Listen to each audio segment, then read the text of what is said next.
Hello guys, good evening. आज होता Christmas आणि आम्ही दोघं निघालेलो बाईकवर बीचवर जायला.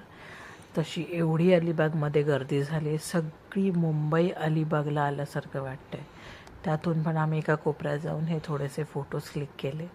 त्याच्यानंतर ह्या घरी येऊन मी एक फोटो क्लिक केला आणि वातावरण हे असं काहीसं होतं. गर्दी पण एवढी जास्त होती आणि सगळेजणं या गर्दीमध्ये पण लोक याने थंडी पण एवढी जास्त पडली आहे तरी पण लोकांना न्यू इयर सेलिब्रेशन अलिबागमध्येच करायचे. एवढी सारी ट्रॅफिक तर ठीक आहे, पण निदान बीचेस पण सगळेचे सगळे बीचेस फुल करून ठेवलेत आणि घाण करतात ती वेगळीच.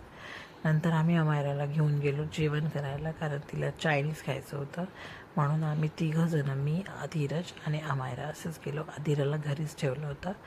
हे धीरज आणि मी काहीतरी एकमेकांशी बोलतो आहे. त्याच्यानंतर अमायराला हे चिकन ऑर्डर केलं होतं. त्याच्यानंतर त्यातलं थोडंसंच खाल्लं तिने आणि हे आम्ही दोघींनी सेल्फी घेतलं.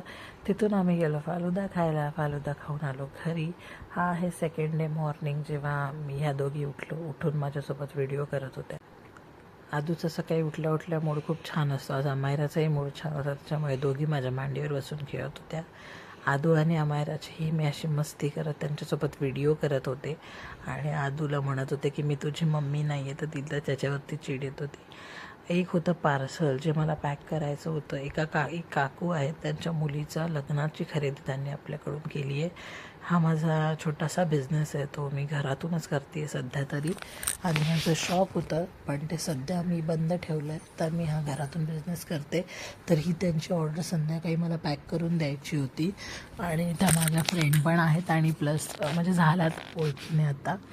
तर त्या आपल्याकडून नेहमी खरेदी करत असतात, तर ही त्यांनी एवढी सगळी खरेदी केली आपल्याकडून आणि तेच मी सगळं असं पॅकिंग वगैरे करून ठेवलं मस्त, कारण त्या घरी येऊन पिक करणार.